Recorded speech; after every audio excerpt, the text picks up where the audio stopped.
ampuni lebih sungguh, karena Tuhan lebih dahulu mengampuniku. Haleluya. Shalom, shalom Elohim, shalom Elohim, roh Bapa Yahweh yang ada di dalam diri Pak Eman Lahagu. Shalom Elohim, roh Jesus Christ yang ada di dalam diri Pak Aditya Nugrahanto. Shalom Elohim juga buat mempelai terpilih yang cantik, elok, mempesona hati Bapak Yahweh, mempelai Faye Hamdani, roh kudus, roh kebenaran. Shalom Elohim juga buat semua para saksi sorga, para mempelai-mempelainya, para malaikat-malaikatnya, nabi-nabinya, anak-anak Tuhan dimanapun berada. Shalom, shalom Elohim. Baik Bapak Ibu, hari ini saya ingin mengongsikan suatu kesaksian hidup yang selama ini saya tidak mau mengongsikannya, tetapi hari ini saya merendahkan hati saya untuk mengongsikan kesaksian hidup, latar belakang hidup saya. Jadi basically saya dari keluarga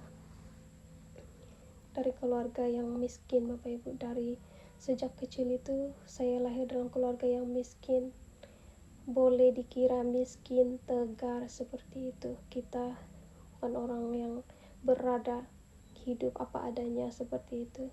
Jadi kedua orang tua saya itu adalah petani yang mengerjakan ladang seperti itu untuk memberikan kelangsungan hidup bagi kami anak beranak seperti itu. Jadi karena itu mungkin salah satu yang menyebabkan bapak saya dia selalu marah-marah, selalu stres seperti itu, dan sangat amarah yang tinggi seperti itu. Jadi bapak saya adalah seorang yang panas baran sekali begitu, dan saya melihat kekerasan rumah tangga ke atas ibu saya sejak saya kecil. Bahkan ketika saya masih kecil, saya melihat kekerasan itu di hadapan mata saya sendiri, yang membuat saya takut. Saya takut kepada bapak saya, sehingga saya membesar di dalam ketakutan kepada seorang yang namanya bapak seperti itu ya. Dan di waktu kecil itu juga saya mengalami kekerasan di dalam diri saya melalui bapak saya, karena dia seorang yang sangat panas baran. Saya pernah waktu umur 6 tahun begitu, sebab tidak mendengar cakap, tidak mau makan seperti itu, saya diangkat oleh bapak saya diangkat tinggi seperti ini, dan saya dilepaskan lalu jatuh ke lantai seperti itu. Dan mama saya berteriak, jangan lakukan seperti itu, kalau patah tulangnya siapa yang susah, katanya lagi.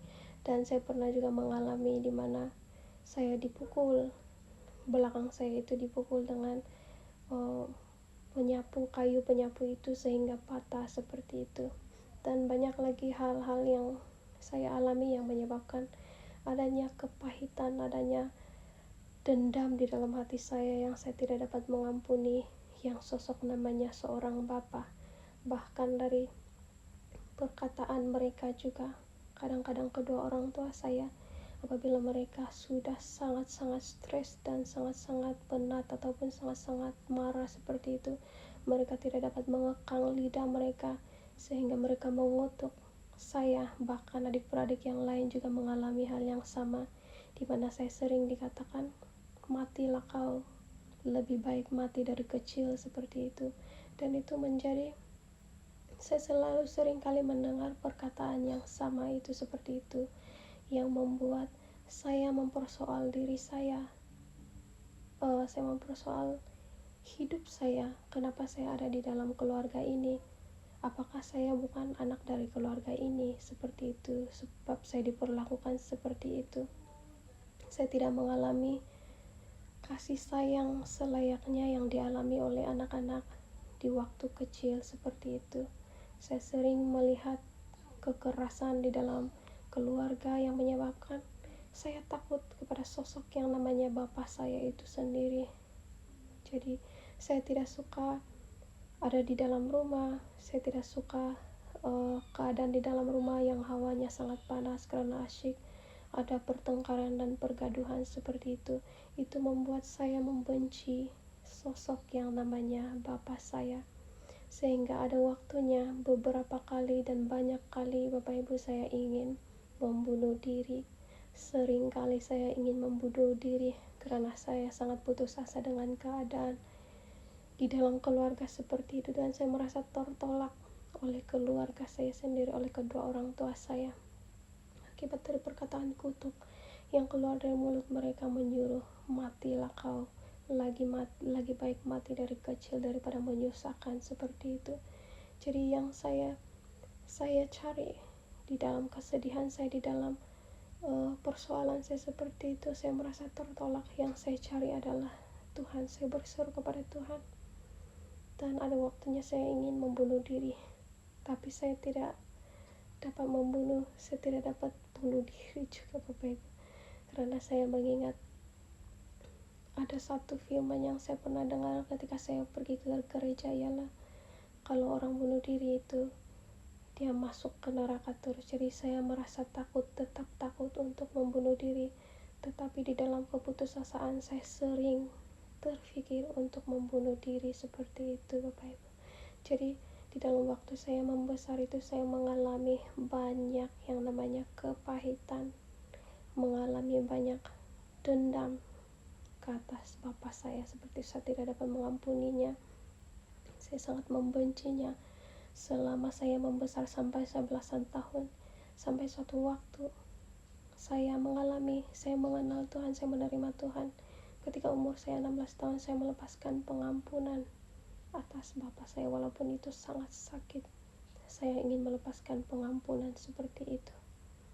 Dan berjalan seiringnya waktu, itu tidak senang Bapak Ibu, walaupun saya sudah mengatakan saya mengampuni bapak saya, tetapi ada waktunya di dalam hidup saya, ada waktunya di dalam kitaran perjalanan hidup saya itu, saya mengingat-ingat kembali apa yang sudah dilakukan oleh bapak saya, yang memberikan efek trauma di dalam diri saya, yang menyebabkan masih timbul seperti itu, tidak mampu mengampuni.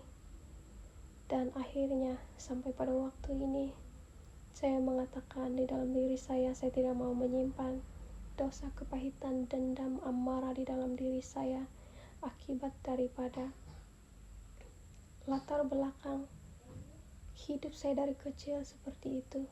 Karena mereka adalah orang-orang yang dipercayakan Tuhan untuk menjaga saya, dan saya ingin mengampuni mereka. Saya tidak mau lagi ada di dalam hati saya untuk menyimpan kesalahan dendam terhadap mereka. Walaupun sangat sulit sekali Bapak Ibu untuk saya melepaskan, untuk saya mengampuni Bapak termasuk ibu saya.